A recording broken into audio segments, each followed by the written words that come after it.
अद्वैतवाद के अंतर्गत एक ही तत्व को माना गया कि एक ही ब्रह्म है, वही संसार हो जाता है, उसी ने ये रूप धारण कर रखे हैं अलग अलग। तब प्रश्न उठाते हैं दूसरे पक्ष वाले कि आप कहते हो कि एक ही तत्व है, उसी से संसार बन गया, उसी से जीव और उसी से जो है प्रकृति यानी ये पदार्थ बन गए। शास्त्रों का नियम है कि जो पदार्थ जैसा है उसका वैसा ही अंतिम स्वरूप रहता है, जो कारण होता है वही कार्य में भी आता है। अब जैसे ईश्वर चेतन है तो उससे बना हुआ जगत भी चेतन होना चाहिए, जबकि ये संसार जड़ है। चेतन से आत्मा की तो मान ली कि वो चेतन है तो उससे उत्पन्न होने वाला जीव चेतन हो, पर संसार तो जड़ हो रहा है। तो इस रूप में आपकी बात खंडित हो रही है। संसार जड़ नहीं होना चाहिए, ये भी चेतन होना चाहिए। बहुत सारे विद्वान ये मानते भी कि नहीं ये चेतन ही है, पर आपको जड़ दिखाई दे रहा है। फिर जब ये बात ज्यादा बढ़ती तो वो कहते हैं कि वास्तव में देखो सच बात तो ये है कि ना तो ये संसार है, न जीव है, न कुछ भी नहीं, केवल एक ब्रह्म सत्य है, बाकी सब मिथ्या है। ये जो दिखाई दे रहा ना ये स्वप्न के समान है। अब आप विचार कीजिए कि जो ये बात कह रहे थे कि ब्रह्म से ही सारा जगत बना है, वो थोड़ी देर बाद कहने लगे कि ये ही ब्रह्म जो है मिथ्या है। इसके ऊपर एक मजेदार कहानी चलती है, वो सत्य है नहीं मुझे नहीं पता, लेकिन समझने समझाने के लिए अच्छी है। आदि शंकराचार्य जी एक बार जा रहे थे और उनके साथ में उनके शिष्य थे, और उनकी शिक्षा यही थी कि ब्रह्म सत्य जगत मिथ्या है। जो कुछ भी संसार में दिखाई दे रहा वास्तव में है ही नहीं, ये केवल भास रहा है, आभास हो रहा है हमें। तो ऐसे जा रहे थे, सामने से एक बैल दौड़ता हुआ चला रहा था। अब जब वो बैल दौड़ता हुआ आ रहा था तो शिष्य तो इसी शिक्षा पे थे कि ये जो आ रहा है ये वास्तव में है नहीं ये क्या है, ये भ्रम है, ये वास्तविकता नहीं है, सत्य नहीं है, ये भ्रम है। आगे आगे स्वामी आचार्य शंकर चल रहे थे, पीछे पीछे शिष्य। जैसे बैल पास में आया तो आदि शंकराचार्य जी उठ करके साइड में खड़े हो गए एक तरफ, और शिष्य भी डरे, वो भी पीछे साइड से हट गए। अब उनने कहा बाद में कि आचार्य जी आप तो कहते हो कि संसार मिथ्या है, जो कुछ भी है वास्तव में है ही नहीं, फिर आप वो बैल आया दौड़ कर आया तो आपने ऐसा क्यों कह दिया, आप डर के अलग क्यों हो गए, अलग क्यों हट गए आप? तो उसने कहा किसने कहा कि मैं हट गया, तुमने देखा? बोले हाँ देखा। बोले वो भी तो मिथ्या ही है ये जो तुमने देखा ये भी मिथ्या है, ये भी मिथ्या है। तो ये मनोरंजन के लिए कहानी होगी सिद्धांत के ऊपर। वास्तविकता ये है कि संसार मिथ्या अगर है तो जो सत्य शाश्वत ईश्वर है उससे मिथ्या चीज उत्पन्न नहीं होती पहली बात। और मूल जो सिद्धांत है वेद का वो तो ये है कि ईश्वर इस संसार का निमित्त कारण है, उपादान कारण नहीं। ये विद्वान ये मानते हैं कि ये संसार जो ईश्वर है वो अभिन्न निमित्त उपादान कारण है, यानी उसी वो उपादान कारण भी है और निमित्त कारण भी है, यानी उसी से संसार बना है, उसी ने बनाया है और अपने में से ही बनाया है, ये बात भी कहते हैं। और वही ये भी कहते हैं कि मिथ्या है संसार। दो तरह की बातें आती है। पहले कह रहे हैं कि अभिन्न निमित्त उपादान कारण है।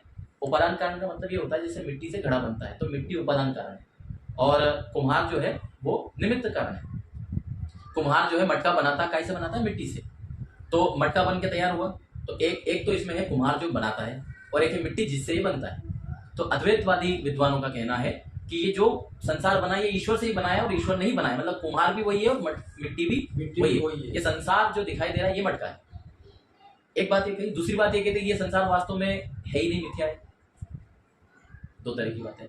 अच्छा, ये जो संसार ईश्वर ने बनाया, अपने में से ही बनाया, तो उसका तर्क भी वो देते हैं कि जैसे मकड़ी अपने भीतर से जाला निकालती है और सारा जगत बना देती है, एक तरह से उसका जाला बना देती है, ऐसे ही ईश्वर ने अपने भीतर से संसार की रचना कर दी। ठीक है, अब इस पे विचार कीजिए। मकड़ी जो है वास्तव में मकड़ी कौन है? वो शरीर या उसके अंदर रहने वाली आत्मा? जो ये उदाहरण दिया जा रहा है, उदाहरण वास्तव में उनके पक्ष में नहीं बल्कि उनका खंडन करने में प्रयोग किया जा सकता है। मकड़ी अपने अंदर से जाला बना रही है, ये बात हमको दिखाई दे रही है, पर वो मकड़ी चेतन है कि जड़ है? चेतन। मकड़ी चेतन नहीं, मकड़ी के जो आत्मा है वो चेतन है, और जो शरीर है वो मकड़ी का शरीर क्या है? जड़ है। अब ये बताइए कि जाला काय में से निकल रहा है, आत्मा में से निकल रहा है कि शरीर में से निकल रहा है? तो ये बात तो अपने पक्ष की है ना कि प्रकृति जड़ है और उसी से संसार बन रहा है, पर जैसे आत्मा जो मकड़ी के अंदर वो बना रही है, ऐसे ईश्वर इस संसार को बना रहा है। तो दोनों चीजें अलग अलग हो गई ना। इसलिए जो उदाहरण दिया जाता है कि मकड़ी अपने में से जाला बनाती है, ये उनके पक्ष में नहीं बल्कि उनके पक्ष का खंडन कर रहा है। ये अपने पक्ष का जो ये कहा जाता है कि ईश्वर अलग है, प्रकृति अलग है, प्रकृति से संसार बनता है, ईश्वर संसार को बनाता है। ठीक है, तो ये आपको समझ में आया।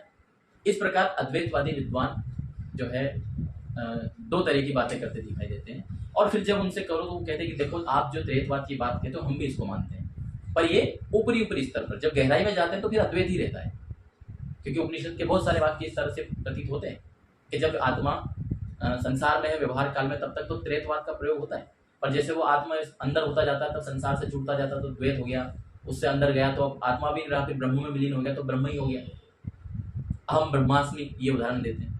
तो ये जो अहम ब्रह्मास्मि है ना, इसका उत्तर स्वामी दयानंद जी लिखते हैं कि ये जो है जैसे मंच के ऊपर विद्वान बोलते हैं, लोग कहते हैं देखो मंच से कितनी अच्छी आवाज आ रही है। मंच नहीं बोल रहा है, मंचा रोशन थी, ये कह दिया जाता है। मंच नहीं बोल रहा, मंच में बैठा हुआ व्यक्ति बोल रहा है। ऐसे ही ब्रह्म में रहने के कारण उसको ब्रह्म कह दिया गया है कि मैं ब्रह्म के समान हूँ। ब्रह्म जिस प्रकार आनंद लेता है, ऐसे ही उस आनंद का वो जीव भी भोग करता है। क्योंकि उसी उपनिषद में जगह जगह ये भी लिखा मिलता है कि उस ब्रह्म को प्राप्त करके ही ये जीव आनंदी हो जाता है।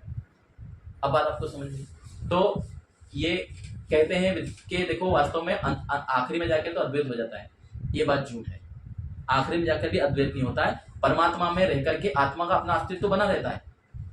महर्षि दयानंद तो इसमें इस शब्दों में बात कहते हैं कि जो ये मानते हैं कि परमात्मा में लीन हो जाना, ये तो एक प्रकार से डूब मरना है। इतनी मेहनत उसने की, पुरुषार्थ किया मुक्ति प्राप्ति के लिए, और अंत में क्या हुआ, डूब खत्म हो गया परमात्मा में जाके। खत्म नहीं होना, परमात्मा में रह करके आनंद का उपभोग करना है, ये मुक्ति है। तो वहां भी अद्वैत नहीं हो जाता। हाँ, ईश्वर के लिए अद्वैत शब्द आया है, ईश्वर अद्वैत है, यानी ईश्वर के जैसा कोई दूसरा ईश्वर नहीं है, उस रूप में ईश्वर अद्वैत है, अद्वितीय है, वो ब्रह्म अद्वितीय है, अद्वैत है। लेकिन आत्मा, परमात्मा और प्रकृति, इन तीन पदार्थों के बने रहने के कारण संसार कभी भी अद्वैतवादी नहीं हो सकता। ईश्वर स्वयं रूप में अद्वैत है, लेकिन सब मिलकर के तीन पदार्थ ही मान लेते हैं। ये संसार जब प्रलय हो जाता है ना, तब भी प्रकृति बची रहती है, वो लय रूप में रहती है, अपने मूल स्वरूप में आ जाती है प्रकृति। इसलिए तीन पदार्थ ही मानना, यही वैदिक सिद्धांत है, यही सत्य है, इसको हमें ठीक।